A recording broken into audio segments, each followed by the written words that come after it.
cosas.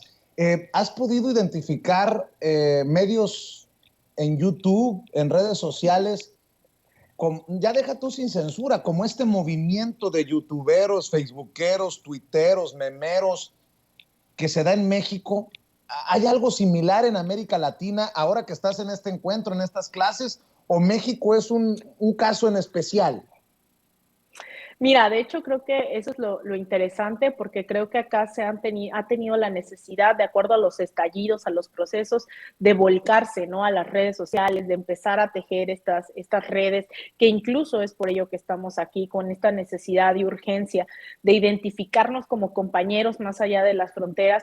Pero creo que el caso de México, o al menos hasta ahora donde he podido hablar, esto es mucho más visible en el tema de cómo los medios hegemónicos han perdido terreno con la apertura de este gobierno actualmente, ¿no? Como ha habido una correlación, pero también incluso hay algo muy interesante, Vicente, porque no solamente algo que yo insistía mucho en el caso mexicano es que acá ya llevan 20 años de estos gobiernos progresistas en diferentes latitudes, y estos debates que hoy estamos dando en México también ya se dieron acá. Entonces es muy interesante que una de las conclusiones, uno de los debates que tuvimos hace apenas unos minutos, porque son varias mesas, varios talleres, estábamos hablando sobre ahora qué rol tiene México, ¿no? Y México se torna vanguardia en muchas cosas, no solo en la política exterior, estuvimos hablando de eso, estuvimos hablando de la comunicación, sino de cómo es que podríamos desde la comunicación en México que se fortalecía a través de estos procesos, porque muchos de ellos decían, ya hablamos de los gobiernos, ya hablamos de lo que sí es progresista, de lo que no, pero también ya vimos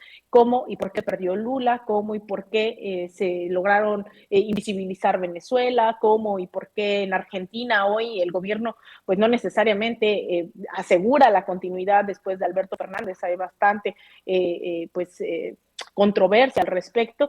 Y yo creo que en el tema de los youtubers, a mí me sorprende mucho, creo que somos, debo decirlo, sí un poco vanguardia, ¿no? En ese sentido.